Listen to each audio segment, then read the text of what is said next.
Hello there. And you better say back, General Kenobi. Welcome back to the Den. Happy Star Wars Sunday to you. I'm, of course, Josh. And as always on Sundays, we're going to get down and talk about some crazy Star Wars news. We're going over this crazy leak about Rey and her possible history, her parentage, crazy things like that have come to light recently. We're going to break it all down. Now, I told people on Twitter, as you guys are coming on into this here live stream, that today's Star Wars Sunday is going to be a very special stream. And that is because of who I am joined with. And now I'm going to hit this crazy button. And whoa, what's that? Hey, what's up there, guy? This. Oh, gosh. So I got you in the tweet. We're in the new studio, and there's new things going on. And we're going to be talking some Star Wars. So, Justin, first of all, man, how are you today? I am just dandy. I am tired, yet dandy. So, that's good.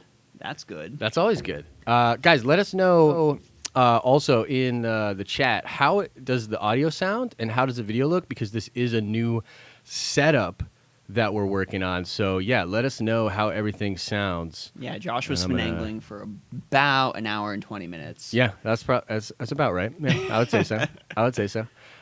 So let's get into some of this business. So one of the things that I wanted to talk to you, a little soft on the audio, C-Mob, let me know. Pump it up. So one of the things I wanted to tell you was about this Rey theory. Okay, so you hadn't heard about this when I was telling you, but basically right now, MakingStarWars.net, they've got a leak out there where this new character, Zorii Bliss. Okay, and I showed you Zorii Bliss. Yep, She's the dope. I've seen the picture. She looks awesome. She looks awesome. Very cool design. That bounty hunter aesthetic reminds me of back when I played Star Wars Galaxy. Is like that bounty hunter armor and that, getting that aesthetic. Dude, I'm definitely feeling that. And I think I'm really hoping that she does more than Phasma. What do you think about that? That'd be nice. Yeah. That'd be nice. Maybe she'll even do a little more than Boba Fett. Yeah. That'd be especially cool. Whoa, that would be cool too. You know what I mean? I mean, Zam Wessel did more than Boba Fett. That's true. Throwing that out there. That's true. In the films, that's a very important distinction. But yeah, no, it is true. But yeah, so Zorii Bliss, guys, you probably know this. I see you guys in chat. Oh, the echo come and goes. Oh, hang on. People are saying stuff. People are saying stuff in chat. One of the cameras is delayed. Yeah, that might be something we're just going to have to try to figure out for next time. We'll survive. Yeah. We just won't use it. Yeah. If anything, I can... How bad is the echo? Yova, let me know. Should I mess with the audio a little bit? Maybe we'll just have to speak softer into our mics. Okay. Because if we're speaking so loudly, it's... coming in it's on you. reverberating. All right, C-Mob says it's not that bad. All right, cool. We'll just keep going on that. That's so, fine. anyways, the Zorra character, right? She is this bounty hunter. Now, what we're hearing from MakingStarWars.net is that this character is connected to Rey, and we think that this ship that Zorra has is the same ship that we see in Rey's vision when she's a little girl on Jakku, okay? And it was recently told to us that for sure she was marooned on Jakku, because there was questions about that. People thought maybe she was grew up there or something like that, but no, she was raised somewhere else till whatever age she is in that scene, 5, 6, 7, 8. I'm bad with kids. That's what I was getting from that scene. Was like she just got dropped off there, like bye, right, see ya, for sure. So that ship could be Zorii Bliss's ship, and let us know what you guys think about this in chat. I see some of you already talking about it. So that is an interesting aspect. Also, the fact that this character is connected to the bounty hunters. Okay, so this is a little like kind of inside baseball. But Zorii Bliss is a bounty hunter. They're going to find her, or she's at least connected to this thing called the Thieves' Den in Star Wars Episode 9. Ooh. And yeah, I'm getting like a cantina, like maybe more advanced version of Maz's castle sort of vibe. You know what I mean? Like something like that. I mean, I like when they do stuff like that. Yeah. To me, like the bounty hunter, like smuggler stuff in like all the extra Star Wars media has always been the best. It's always been the flavor. And we'll get into Mandalorian in a second because I know you were talking about that my gosh. as well. But one of the other things that adds to this is this idea that Lando knows something big about Rey's past. I mean, of course he would. He's so, Lando. Right. He knows things. You know, what could this thing be, right? Well, we're going to get into that in a second. But what do you think about this idea that, first, let's take a step back. Let's go back to Kylo Ren and Rey Nobody, or Rey No One. You know, this idea that Rey doesn't come from a lineage, right? She doesn't have a lineage, and that her parents were no one. We've been hearing a lot from different people in the cast and the crew. I think even JJ said that there's more to that mystery, and it's going to be explored in episode 9. So the first question I have for you, my friend, is what do you think about that and that retcon? Like, yeah, what are your thoughts? I mean, I don't even know if I'd specifically call it a retcon, because I mean, like, Kylo Ren says she's a nobody. What's a nobody to Kylo Ren? Right. Is a nobody, like, you know, not a member of a Jedi lineage? Because that could definitely be a thing. Because, I mean, Kylo Ren's descended from Vader, descended from the Skywalker lineage, all that crazy stuff. So that really makes Kylo Ren somebody. Like, he's definitely somebody. Luke Skywalker to him is somebody. He kind of considered his father a nobody. Because he was just like a smuggler and all that. Like, his mother means a lot more to him from what we've seen from, you know, how he interacted, how he spoke about his father. So, I mean, Rey being a nobody could definitely mean she's still related to, like this criminal underworld sort of thingy. And that would just be something that Kylo Ren would consider below his notice, below something for him to care about. Yeah. You know, it's funny because I think when he says that the parents were nobodies and that they just died in this pauper's grave, we're assuming now that that's got to be her sort of her adopted parents, right? That's not really her parents. If she's marooned, that implies that she's there alone. Yeah. That whoever are her actual parents or her actual bloodline is coming from somewhere else, right? So that's what I would assume. And you're right. It's not technically a retcon. And by the way, Star Wars, I mean, it's kind of technically a retcon, but it's not, I wouldn't associate negativity towards it. You know what I mean? Because it's like, this is kind of the Star Wars thing. Like, things kind of get recontextualized. And in that moment, Kylo might think he's being correct, but he's seeing the parents on Jakku. He's not seeing where she actually comes I mean, those could be the parents that are, like, most vivid in Rey's mind, you know what I mean? Right. I mean, like, they have this connection where they're able to, like, look into what each other sees and what each other knows and all that stuff. So, I mean, if the memory of her actual parents is, like, from so long ago that it's super deep and repressed, that wouldn't be, like, in, I guess, her surface memory, if you want to call it that. That's a really good way to think of it, yeah. It's just so interesting. I think basically we're both on the same page where we are not bummed about this. No. You know what I mean? Not Like, close. we're not upset about this. I think that it's cool. So moving on, I find it really interesting because there's a number of different things that this could mean, right? If Lando knows something, it seemed to me in The Force Awakens that when Maz was like, "Who's the girl?" and then it cuts away. Oh my God, Jeremy Courtwright literally just says, "Who's the girl?" in chat. Ooh. Holy cow, man! You're one with the Force. The Force is with you, man. Are you in the walls? Yeah, are you in the walls? What's up, Dale? Yeah, guys, if you could like the stream, yeah, JR, let them know, baby. So I find it interesting that a lot of smugglers and people that run in those kind of circles potentially know stuff about Rey. This would include Lando, include Han, because I think he knew something. Oh, for sure. You know what I mean? And it would include Zorii Bliss in this situation. Yeah, Zorii Bliss, Maz Kanata, like Yeah. literally everyone in Right, the right. whole smugglers game. So this brings up a lot of interesting scenarios. I like what you just said because you were like, well, what if she's just connected to smugglers? She comes from like a crazy smuggler line. Like, that's good enough for me. And I see this scenario. I want to know what you think about this. What if Zorii Bliss happens to birth a child that is Force sensitive, and Zora's like, I know, given my line of work and given what I know the First Order's doing and all this stuff, that the safest place for my daughter is far away from this stuff. Do you think that's possible? Is that good enough for a through line? I think that's possible. I think that's like sort of a reasonable decision for a character to make. That sounds like something an actual real life person would decide.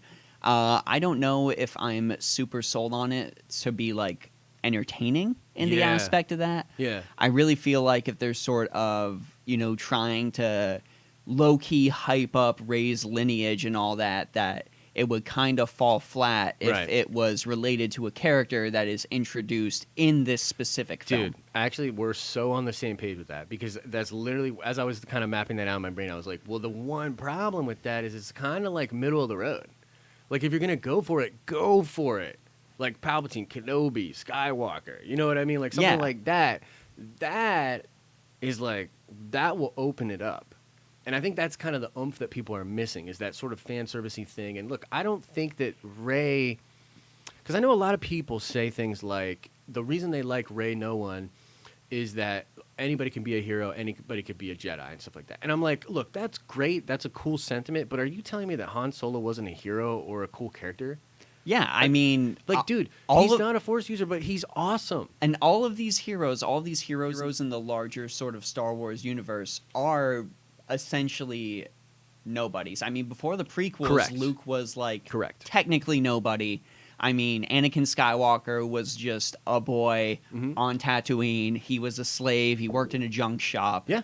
Like, So it's none still, of that. you're saying it's still telling that lesson. Yeah, it still tells that lesson. It still sort of falls into like the hero's journey that Star Yeah, Wars is yeah. so famous for epically recreating in all of its scenes. I mean, even if you want to go into the stuff that's still going that's considered non-canon, like the Old Republic games, like you are pretty much a nobody in a lot of the storylines. I mean, Sith Inquisitor, like, aren't you kind of sent there as like a slave? That's like the Yeah. whole start of their storyline. Yep. And then all of a sudden you become this insanely powerful force lightning spewing monster of a Sith Lord. That's actually a really good. That's a really good point. I actually never. So this was interesting. So I never really thought about it like that. But yeah, so they all do start from nobody.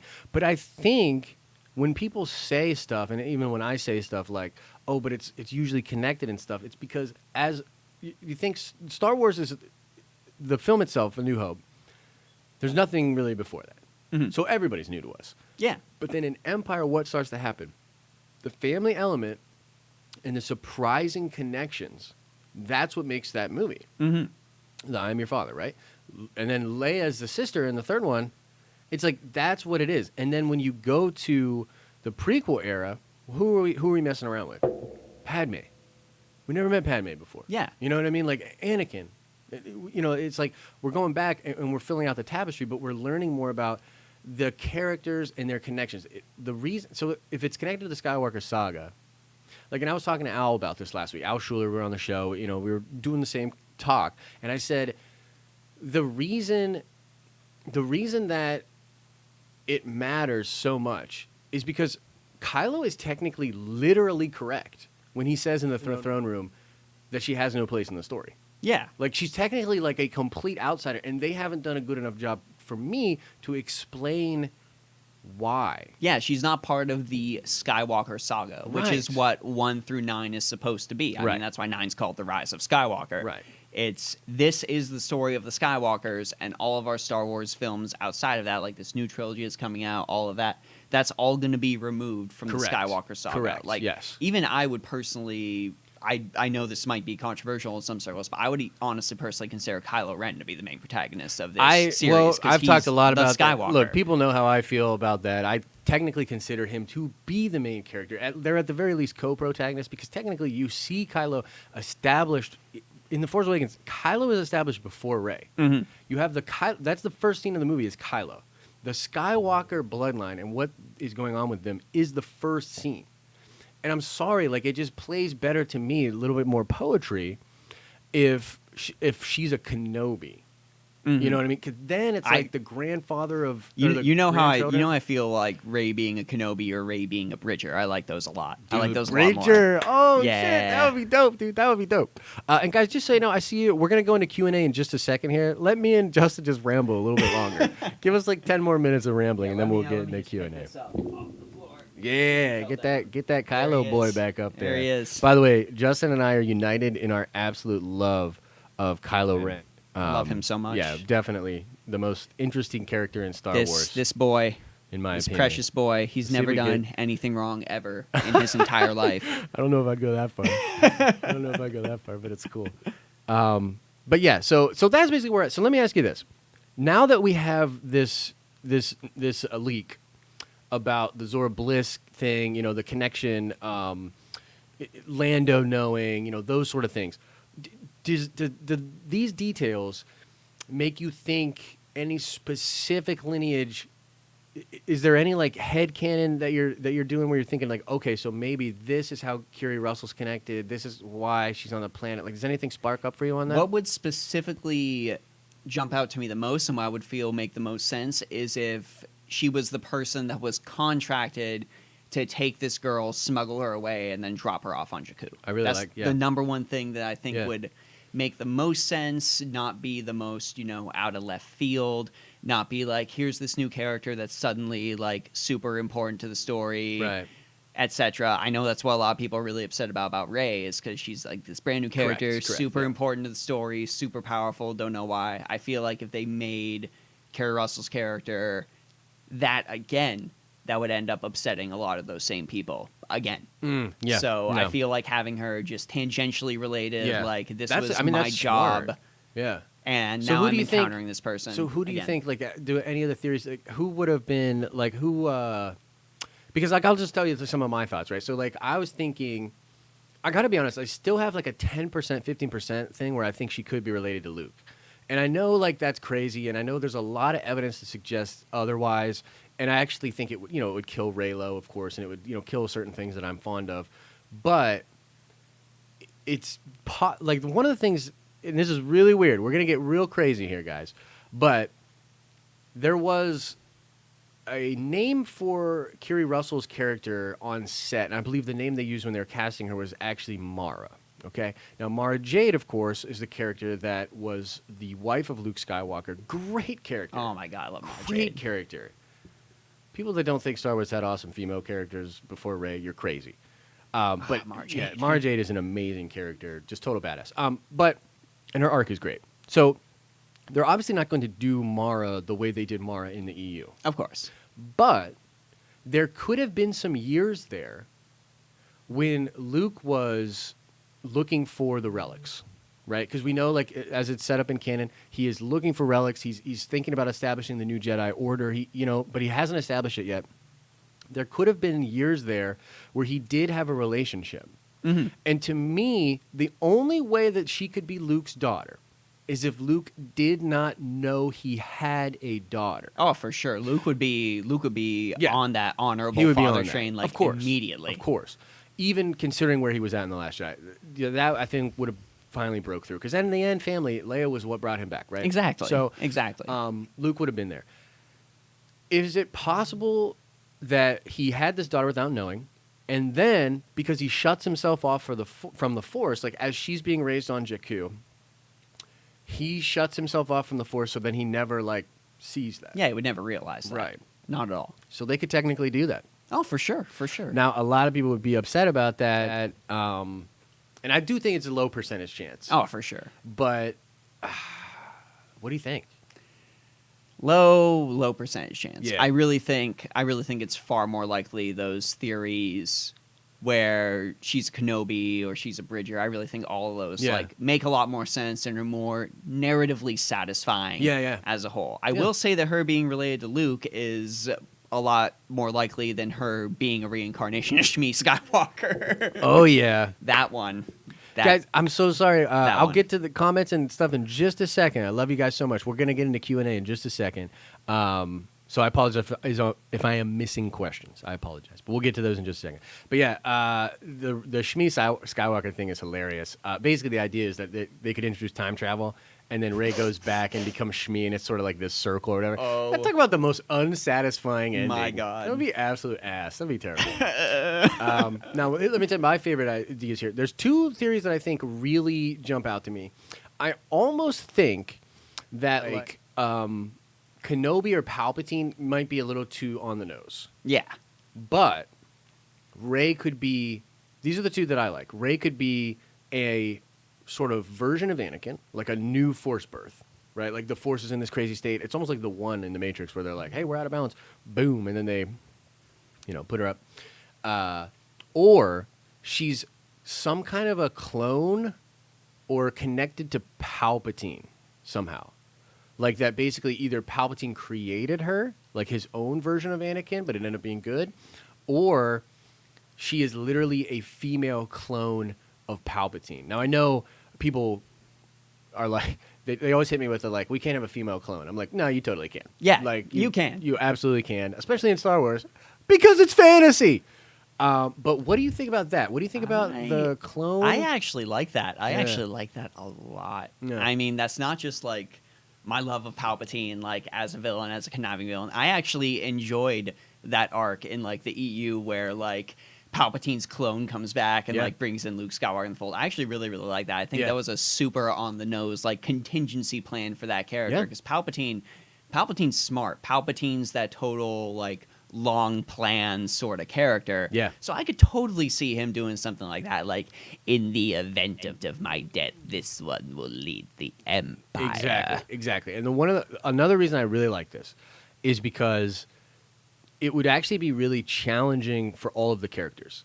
So think about it. Like it would be challenging for Kylo because this girl is now maybe even has a better lineage than him. You know what I mean? So he'd be like a little butthurt. It's challenging to Kylo because she has more of a right to rule the First Order in the galaxy Oh my gosh, than yes. he does, right? And so I really like that. It's challenging for Rey because she has to deal with the legacy of evil. She has to deal with like who she is, what she is. You know, that's challenging. Like Ryan said and I bring this up all the time, so I apologize if you've heard me say it a million times. But Ryan said in the director's commentary that Rey hearing that her parents was no one was in that moment was important because it was the hardest thing for that character to hear. And I totally disagree. It's the hardest thing for the audience to hear. It's not hard for Rey. Like, who cares if your parents were no one? Like, how is that devastating? There was no... So anyway.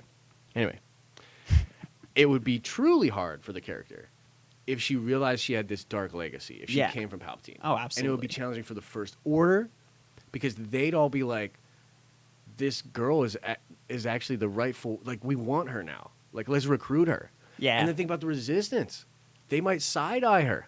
Oh, for sure. You know what I mean? For sure. Like, So, no trust there no whatsoever. Even like everything she's done up to that point, completely destroyed Completely from that undone. one moment. Completely undone. They would cancel her, is what that would be. So, yeah, those are pretty much the options. Those are kind of what I'm thinking about. Either way, I think it's fascinating. Zorii Bliss is cool. Kerry Russell's a great character. So, a great actor. She's real. I'm really excited to see what they do with that character. Do you have any other thoughts about Rey, these leaks or anything before we go into the Q&A with these guys? I just hope it's a satisfying payoff.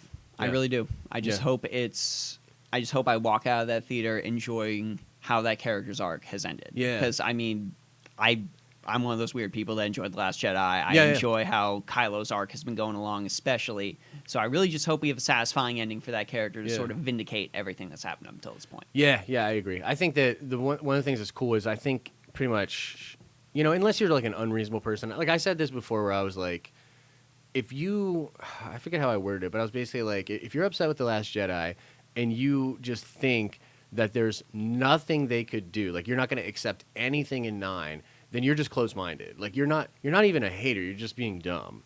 You know what I mean? So like even people that were upset at The Last Jedi, I think most people want a satisfying ending to this saga, to the Skywalker saga. Oh, absolutely. And that's what we're all going to go in hoping for. And hopefully JJ can produce something that has that kind of an effect. You know what I mean? That gives us all that kind of satisfaction. And then like hopefully the fan community can come together. Yeah, again. come together because truly there's so many great Star Wars fans out there. And I think hopefully we'll get to a point where you'll be at Star Wars Celebration and someone will be like, "Oh yeah, no. I prefer the original trilogy. That's kind of my thing." But they're not like Disney Star Wars doesn't exist to me or whatever. Do you know what I mean? Like we need people to be able to be like, "Oh, I really like the sequel trilogy. It's my favorite thing." Cool. Welcome to the party. You know what I mean? Like, awesome. You got a lightsaber? Yeah, Let's I'm go, gonna listen to you talk about how much you love, Kylo Ren. I'm gonna talk about how much I love Darth Maul. Yeah. It's fine. Boom. It's fine. Beautiful. That's what we need to get to. That's That's what we need to get to. Thanks, C-Mob. Hey, Paige Roberts, what's going on? All right, so now let's get into Q&A, guys. Before we get guillotined. Yeah, for before we ignoring questions.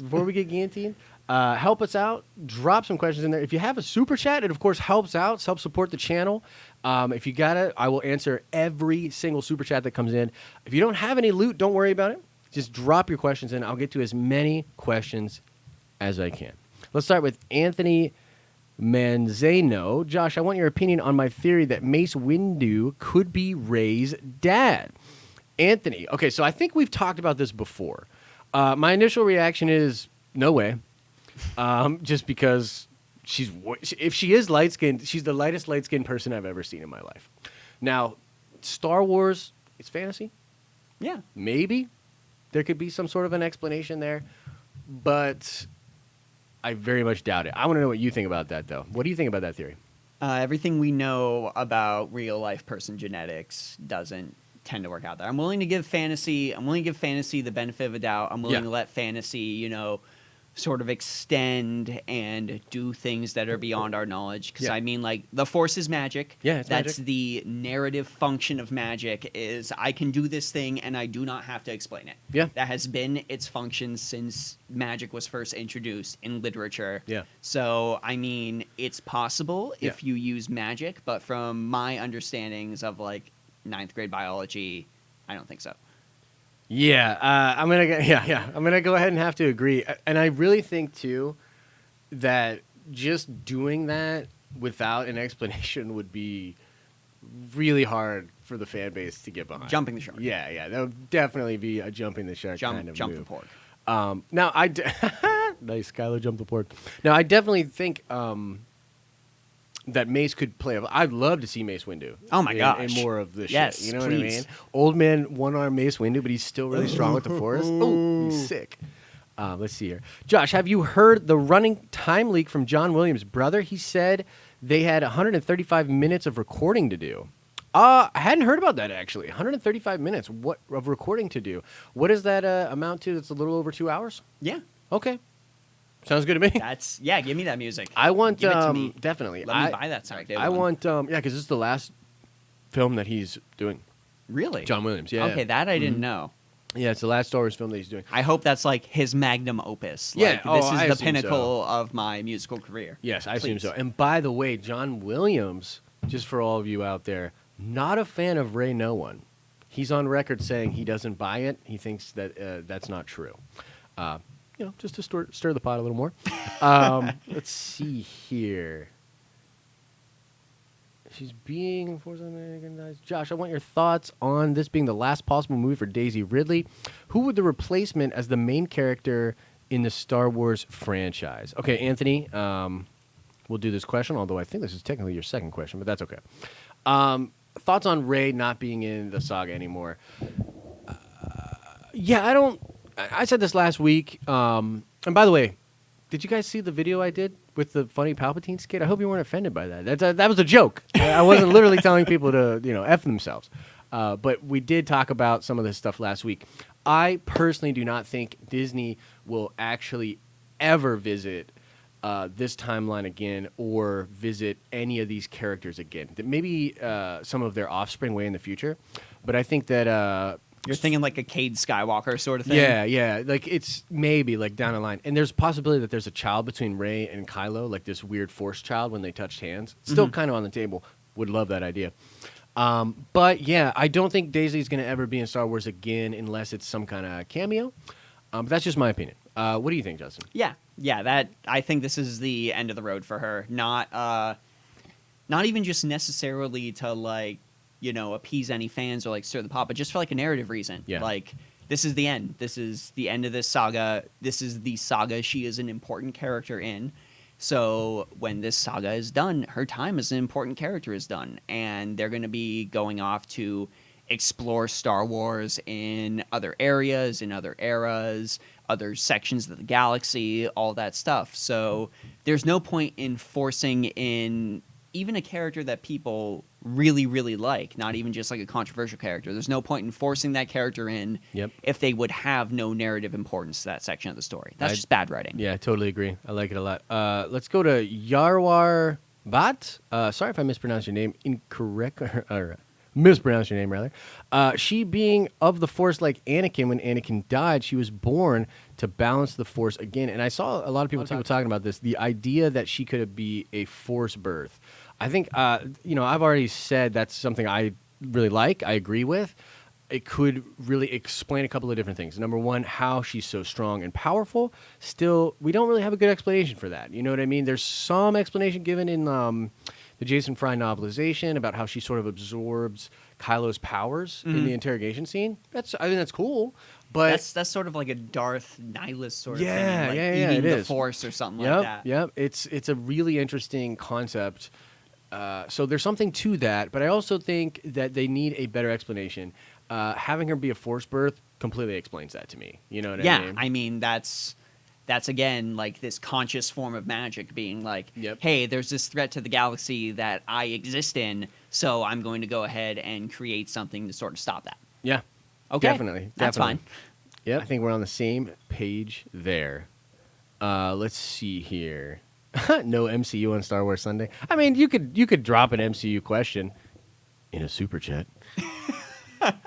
Let's see here. Why do you guys throw out the dozen or more clues that tell us she is Luke's daughter? Even Daisy Ridley said it should be obvious who her parents are. So this is an interesting question. She did technically say that, but Daisy has also technically said a lot of things that really don't make a lot of sense. The bottom line is I really like Daisy. I think she's really cool, but she's not a hardcore Star Wars fan. She's really not. She doesn't necessarily understand the lore at the level that we do as hardcore fans, and that's fine. There's no right of... You don't have to pay a toll to be in a Star Wars movie of your fan knowledge. So also understand that I think the story, there were certain beats that were put in place, but there was a lot of movement, a lot of playing jazz with this story. I mean, Rian Johnson literally goes off script. Like, he really did his own thing and diverged from a lot of what JJ was working on. So even if that was true, let me explain something. So here's the real answer. Even if that was true, it doesn't mean anything. And it's the same thing with Reylo, by the way. So a lot of people, we talk about Reylo, it's all, yeah, is there evidence? Hell yeah. Have I watched the Vincent Vendetta videos? Of course. Vincent is my boy. But it doesn't mean they don't just change it like that. That's what a retcon is. So ignoring the evidence, this saga has sort of proven to us that when it comes to evidence, I wouldn't go too crazy on it. That's just me. No, I completely agree. Yeah. Like, there can be evidence dropped in a franchise for pretty much anything, like XYZ. You can pull evidence out of anything. You can construct your theories from any sort of stuff that's given to you. Just because there's a lot of evidence supporting a theory doesn't mean that theory ends up coming to fruition. Yeah, for sure. Which I do actually think one of the things I wish for the saga was that they would actually put more of a focus on that, because I do think theory crafting is really fun. Oh my gosh, it's really nice to it's really nice to know for sure, and like that's why in 2015. Like leading up to Last Jedi, there was so much theory crafting, and then theory crafting really died off because The Last Jedi like went way away from what at least we thought it was going to, right? So I actually think theory crafting is really fun, and in the next saga, I hope they're a little more diligent and careful with those details. Oh, dude, theory crafting is just so good for business. Like from a business perspective, it is. Here's free marketing. Yeah, 100%. Here you go. That's here's exactly. People that's talking what I was about telling your thing, Justin. That's what I was told. That this shit is going on. Yeah, you should be dropping tidbits just for fun, even if they don't mean anything. Yeah, I just agree. So that's what the Russos do. Yeah, that's what the Russos do, and they got the hype train chugging along. I think the Russos have a better understanding of like fandom and what fandom in general wants to do. Yeah, and Feige does too. I mean, Marvel and you know what? That's another thing. Not to go down a rabbit hole on that, but yeah, like Feige was the president of Marvel Studios, and then when they bought Marvel, they kept him in place. That's what it would have been like if they had left George in place, or maybe took some of his ideas. You know what I mean? But either way, let's see here. Ryan even talked to John Williams about the music for the hand scene. He said he wanted people to believe in this romance. Yeah, totally. 100%. Ryan said at South by Southwest, I think it was, that it's the closest thing we were going to get to a sex scene in Star Wars. I mean, tell me that's not confirming Reylo. Of course that confirms Reylo. But the thing is, JJ could still just change it. Yeah. Like, he has that ability. Like, he could literally JJ's not Ryan. No, so definitely JJ not. can just be like, He just be like, I have a different cool idea. Ryan, but I'm going to take a left turn on this one. Yeah. Ooh, Paige Roberts says, I hope Finn ends up being Force sensitive. I know a lot of people that really want this to happen. There is something to it. When Kylo first looks over to him on, in that opening scene of The Force Awakens, there is this thing. There's something between them. And there's the potential for Force sensitivity. What do you think about Force sensitive Finn? Is that something that you'd be down with? I don't necessarily like every single mainline important character in Star Wars having some sort of Force sensitivity. Yeah. I mean, we talked about the idea earlier of like nobody being able to be a hero. I mean, I like the idea that someone who isn't Force sensitive can be a hero, especially against somebody that's Force sensitive. Yeah. I mean, I'm gonna quickly go into Star Wars: The Old Republic spoilers. So if you aren't super far in Star Wars: The Old Republic, a game I no longer play anymore, then sort of like I guess like close your ears for a second. But they did a thing in the Old Republic story where your character is Force sensitive regardless of your class. So if like the story seems like it's designed for a Jedi, but even if you're not a Jedi, if you're like a smuggler, if you're a bounty hunter or what have you, you end up having some degree of Force sensitivity. Okay. And I don't really like that because Yeah. part of the reason I'm experiencing that class's story is because I want to experience the story of somebody in Star Wars Yeah. who is not Force sensitive doing things against other Force sensitives. Like if Yeah. I am a smuggler and I am actively fighting Sith Lords and stuff like that, Mhm. that's really cool. Yeah. That's really, really cool to me. Yeah, I agree, and I like one of the things that it reminds me of this scene in Rebels where they're training Hook, a burst thing that's kind of like a force push, like all these different things where they basically mechanically, or just because they're a warrior, generation or planet, they came up with these concepts that gave you similar abilities to a Force sensitive, but you're not Force sensitive. See, I love that. That's Yeah. ingenuity in the face of It's adversity. dope. It's That's dope. so awesome. And you know what else too? Pablo said this thing. Pablo Hidalgo of the Story Group said this really interesting thing one time where he said, technically all characters use the Force when Han is pulling off a maneuver in space that's crazy and that you just, you couldn't do. He's technically tapping into the Force, but there is a difference between people that sort of are just flowing with the Force, and then the people like Rey or Luke or Kylo who can manipulate the Force In order to accomplish things they want correct. to accomplish. So I kind of like that a little bit. It's a slippery slope in some ways, but I like that, and I've always thought that that's probably true. That's probably the way that it works. You know what I mean? Like when Han shoots the dude behind his back in The Force Awakens, I'm like, oh, there's a little, like spike in his, you know what I mean? Like just like a little. like he something. knew. He Yeah, knew yeah, that was because exactly. the Force wanted him to know. Exactly. And like that's great when like fate is like manipulating things to your benefit. Well, That's awesome. what but was the, it's the difference between like fate manipulating things for you and you being able to Yes. manipulate fate. Yes. And I like the example is Jyn Erso, where she's praying with the Kyber that they'll make it through. Now, you don't know if it had anything to do with that, but I like that side of it too, where there's like this religious thing where the people that can't use the Force or at least sort of praying or meditating or trying to have the Force Work itself for them. Yeah, I kind of like that. I saw somebody ask in chat too who the guest is. Guys, this is Justin from the Den of Nerds Gaming. Justin has been with me longer than literally any single person. We were doing meetings 3 years ago talking about the future of the channel and stuff. Back when there were like 100 people. Yeah. Back in the day where we had like a subscriber amount as we have viewers right now. You know what I mean? Like, yeah. And so, and Patreons will know this and a lot of people will know this, but the big focus for 2019 and in early 2020 is on video games and growing the video game channel. That's why I'm in Pittsburgh. That's why this studio exists. This is the guy. This is the video game guy. This is the guy that's going to make it all happen. I'm trying to do my best. Hopefully I'll have a day where I can just do stuff every day like Josh does. Yes, that's right the now goal. I'm just really trying to push out stuff like as it comes out, as news becomes relevant when I have time to do it, and then of course focusing on like the games that have grown the channel to the sort of modest following it has now. Because I mean, we all have things we like to focus on, so do that and focus on the big stuff.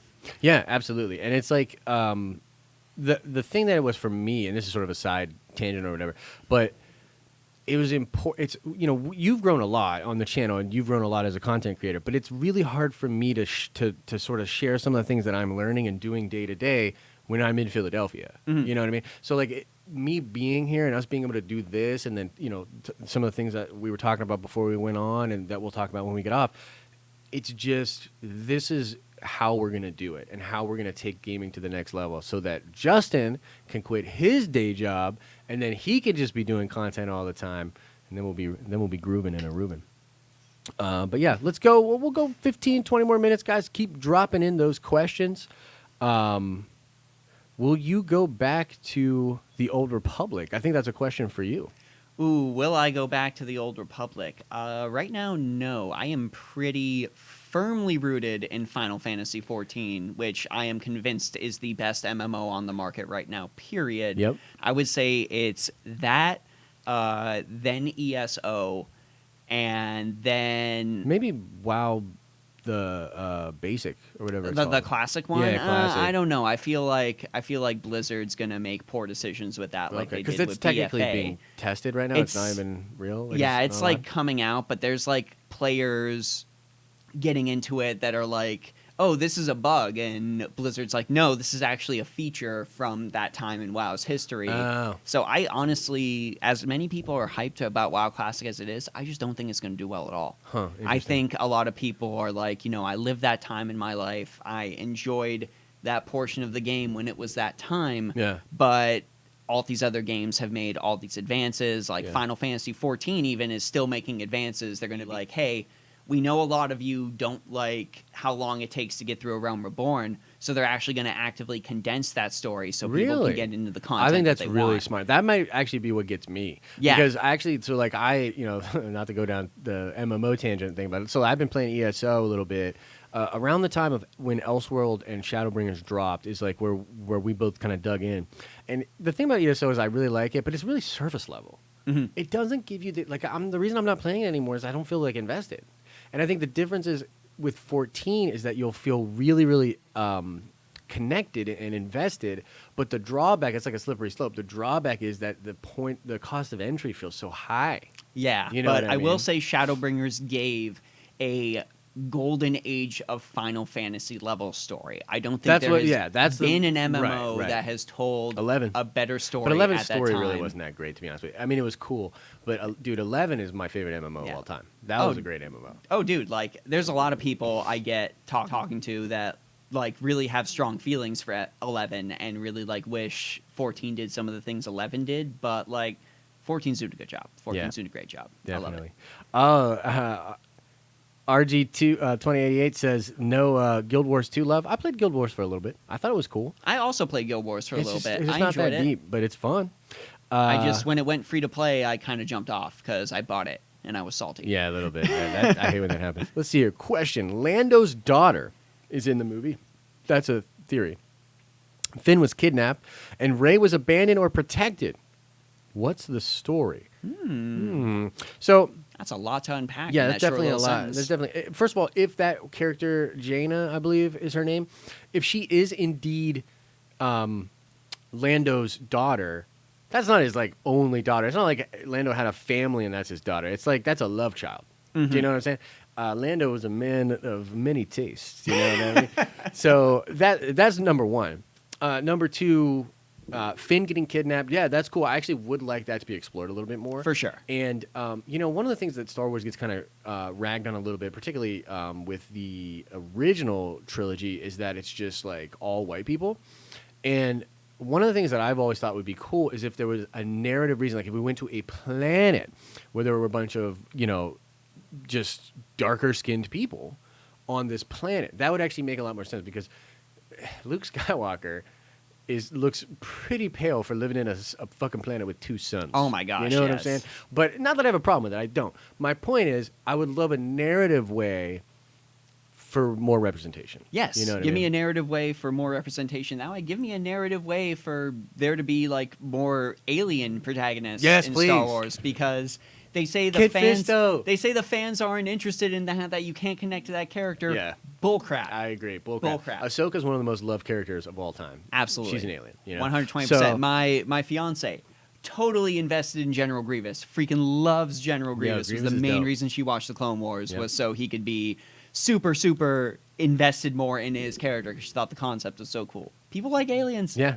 People like I agree. aliens. People like seeing other things in Star Wars. It's fantasy. Yeah. Like when I play D&D with people, most people don't want to play a human because they're like, I am a human. Exactly. I am a human. I'm be an elf. Exactly. I'm be a dwarf. I'm Unless be there's a statistical cat reason person. to do it, like a variant human's kind of cool. Variant human is Getting the that- strongest thing in D&D. Yeah, because you get Throwing it out that there. feat right away. Extra feet. Yeah, and if you don't pick Lucky, you're dumb.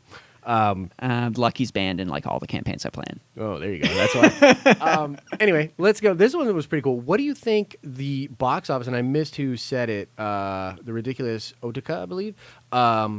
What do you think the box office will be for the Rise of Skywalker? This is a pretty interesting one. So let me think about this. So I think it's at least going to hit Last Jedi numbers. For sure. I think that the draw of it being the end of the Skywalker saga is going to be a big draw. However, I do feel like there will be people that won't go week one that are in the hater crowd, that are in the, I'm upset about The Last Jedi crowd. Now, depending on the quality of the film, those people will go out week two. Yeah. You know for what sure. I mean? If it's like amazing and they're just being told how great it is, and literally all it's going to take is someone that agrees with them about The Last Jedi to be like, hey, bro, This is actually I good. know what you're saying. Like, trust me, I'm with you. Got to see it. Yeah. And that's all it's going to take, because even those people are like, they want to see it. Yeah, They they want it. wanna They want want it to to be see it. good deep Yeah, down. Like exactly. part of the reason they're angry about it is because they want Star Wars to be good for them. Exactly. Thank you. Yeah. So I will say, I think it's going to do better than the Last Jedi. I think so too. I'm going to say 1.8 bill. I don't think it's going to crack 2 billion, but I would be ecstatic if it did. Yeah. Yeah. What do you think? We're not going to see Infinity War No. numbers with this movie. Not even close. Yeah. but I mean, it's just unfortunate. I It's think, going to do better than Last Jedi. Yeah, I think it'll do better than Last Jedi, which I think is satisfying. I think that's a very admirable thing. I think that's a realistic thing for Disney Yeah. to shoot for. And I think if it does creep into the 2 billions, then like Disney can be like really sort of sigh, relief. They can sort of start touting like how successful this movie Yes, is. I agree, and I think that that would be really great for the brand. Either way, so yeah, that's kind of where we're at with that. Thanks for the questions. Good question. I want to see a Luke Ahsoka scene so bad, but it won't happen. Yeah, it won't happen. Yeah. It won't happen, but yeah, I would love to. There was something sort of connected to that. There's this new book coming out from the perspective of Luke Skywalker, where he's talking about all these different things, Mhm. and he does talk about Ahsoka a little bit, which is cool. And we learn in that book that he did actually converse with his father as a Force ghost, like a lot. So him and his father talked it out in Force Ghost That's form. awesome. Dude, I want to see the That's- buddy cop movie Oh my with gosh. Hayden Christensen and Luke Skywalker, Mark Hamill. I want to see that buddy cop movie Please. of the Force Ghost, and that would be really fun. Please, honestly. please. Yeah, that'd be Like cool. That would be Luke, really cool. in order to catch him, you have to do this. Exactly. Let's see here.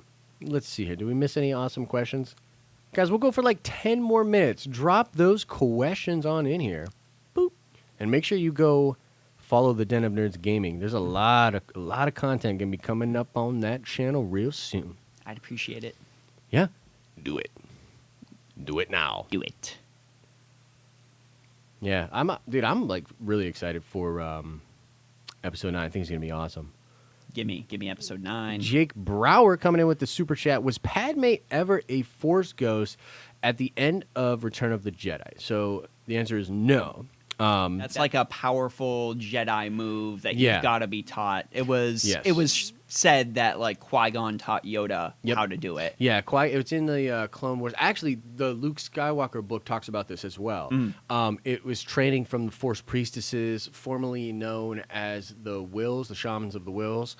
That is training that Qui-Gon had. He taught Yoda. Yoda taught Obi-Wan. And get this, although it's never confirmed in canon, the EU explanation for Anakin doing it was that at the end of his life, Obi-Wan, because now he's not Darth Vader anymore, he's back to being Anakin. Obi-Wan presents himself in front of Anakin and like in a split second, like kind of freezes time, so to speak, and teaches Anakin. So you're saying Obi-Wan popped in and went, Zawaldo! Anakin was like, hello there. And then, it's just freaking cool. But yeah, so that training, first of all, you have to be pretty strong with the Force, I would assume. I mean, if you're the chosen one, that's I had always believable. thought that just being the chosen one, just let him do it. That was going on. But apparently, he got the training, whatever. But no, Okay. Padme wouldn't have had that. I mean, she died from being sad. Like, that's not very strong in the Force. It's not very strong at all, like in any way. You know what I mean? That's weak sauce. Yeah, that's weak sauce right like there. the prenatal care in the prequel era was pretty bad. That's kind of a real healthcare failing on the Republic's part. Yeah, I'm and just that saying. robot could have been a little more. That robot should have been decommissioned after that. Yep, it was bad. For reasons we don't understand. Well, you're a machine. Figure it out. Like you're literally programmed for this. You had one job. Which company made this medical robot that was not trained in prenatal care? You know what's an interesting question? Come on. Maybe Palpatine killed her. I mean, that's literally the most plausible explanation I have in my head. Yeah. Is that Palpatine long-range force sniped her? That's what I'm saying. Yeah. That's the only thing I think is But somewhat then narratively But then how would satisfying. he not know about the kids?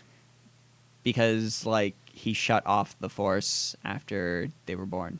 Well, I don't know. He did something to kill. Yeah, I don't know. I don't know. I don't know. Let's see here. Dead Cyclops really hard. says. I know, right? I love that headcanon.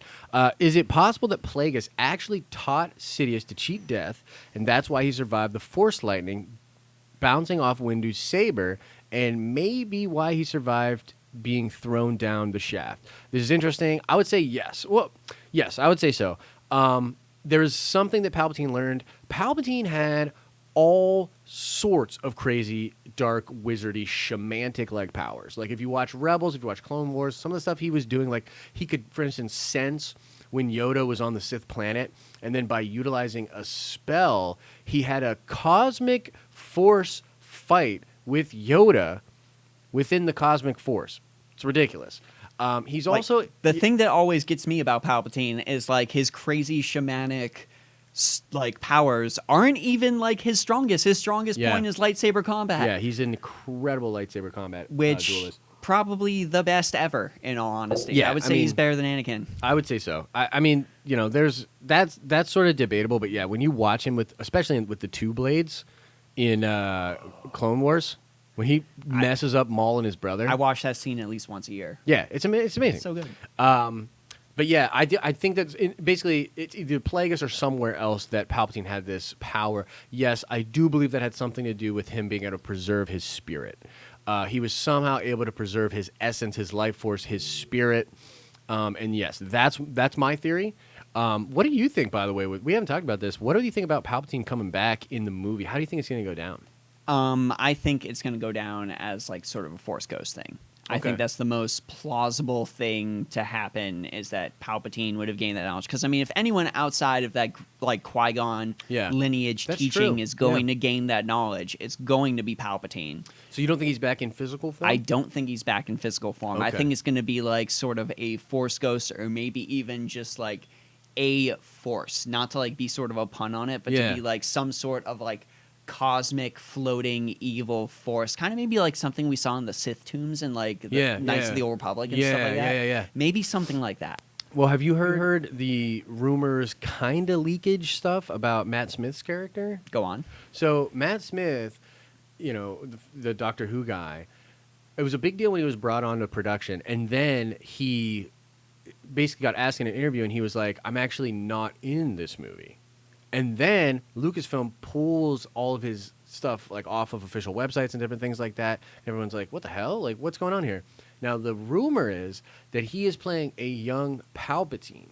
And there's some way either that he's a clone or that Palpatine... what my theory is, and this is actually from a couple pretty good leakers out there, is that this guy will be either one of the Knights of Ren or sort of a dark acolyte, and then he will willingly allow Palpatine to possess him. That sounds cool. And that's how we're going to get there. That sounds really But cool. I mean, this is all leaks and rumors. We don't obviously know. But yeah, that would be pretty cool. Let's see here. We'll do a couple more questions. I know we missed a super chat. Let's get into this super chat here. Let's see here. Crumsy with the super chat. You think we will ever see dark light saber on screen? Dark light saber. You mean the dark saber? Probably. Crumsy is what you're talking about.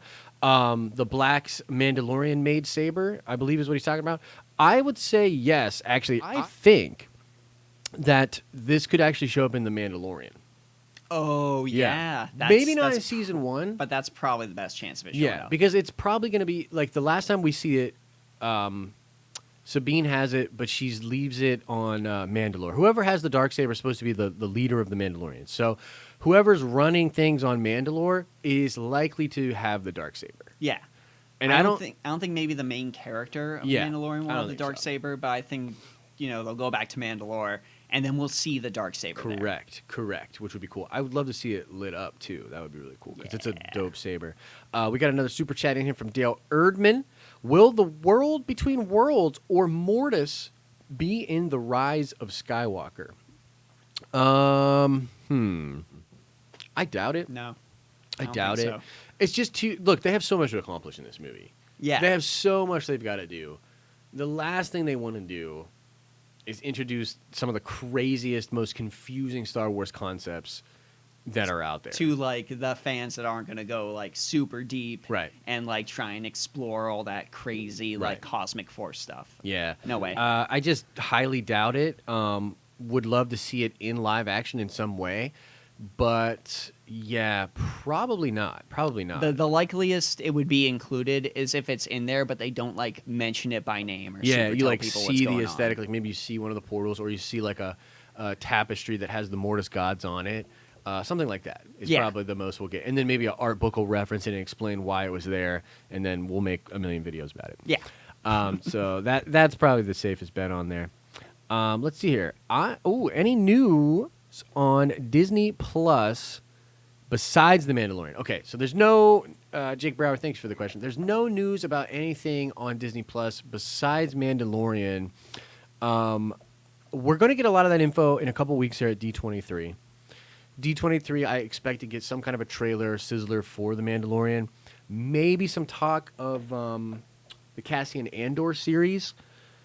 And maybe the Obi-Wan series, which is not confirmed, but we all really want the Obi-Wan series to be on Disney+. What are your thoughts about Disney+? Is there any show you'd really like anything you really want to go over there? Anything sort of Star Wars related that would show up on there? Yeah. I mean...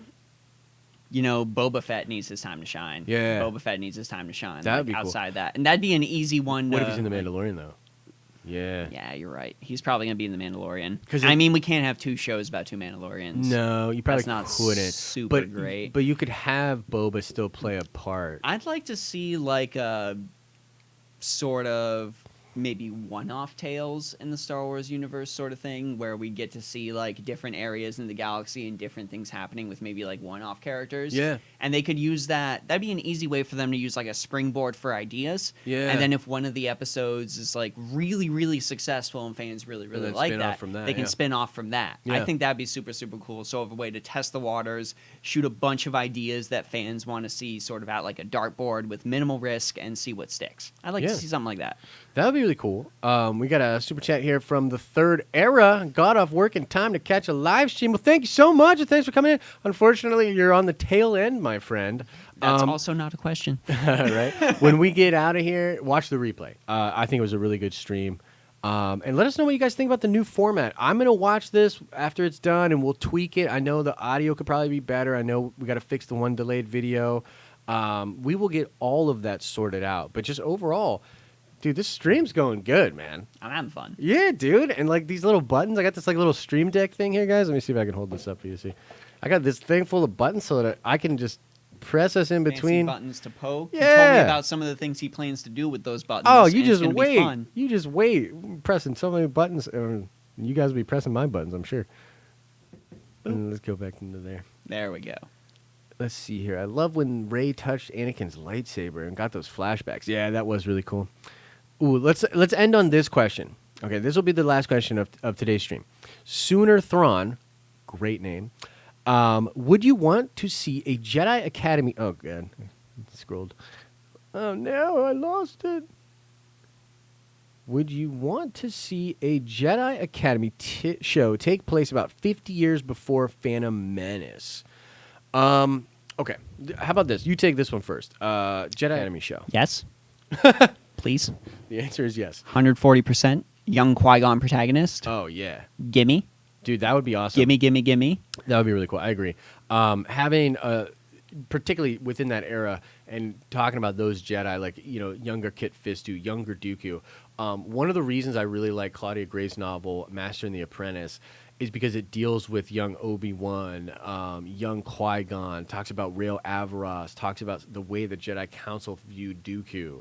And, like, when Dooku leaves the Order, like, it was like how big of a deal it is. It was a huge deal, and the Jedi were trying to figure out what was going on, and they were trying to co-opt Qui-Gon as a source. They were like, they're basically, they started to distrust Qui-Gon a little bit because he had been. Well, he's tangentially related to someone exactly. who left the Jedi Order, which has only happened like 10 times or something like that. Yeah, it's probably very rare. I mean, Ahsoka was one example as well, but yeah, I would love learning about that kind of stuff. But to me, it doesn't necessarily have to be a show. It would be great, but even a novel. Like, I really like, newsflash, reading's fun.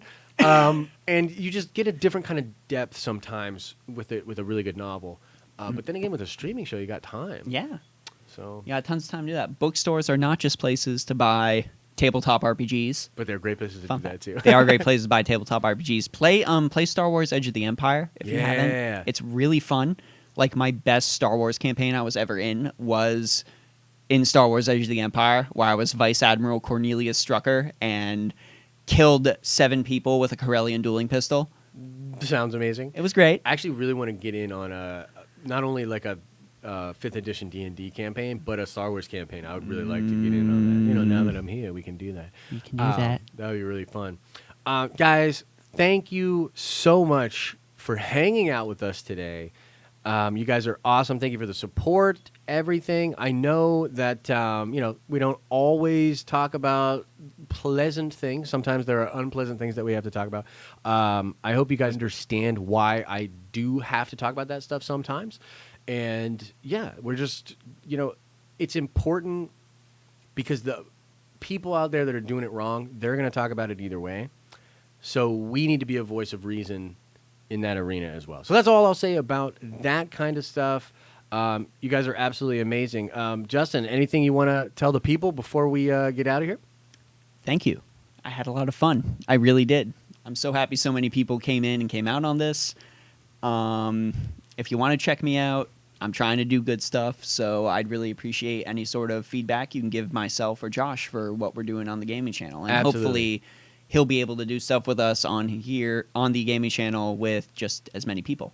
I'd like to see that someday. Absolutely, and that's actually that would be the whole goal, man. To get this to get the gaming channel up to the point where we have that kind of draw in there. Like, my big goal too, and I'll just say it on stream right here. I want to get the gaming channel to 20,000 subscribers by the end of this year.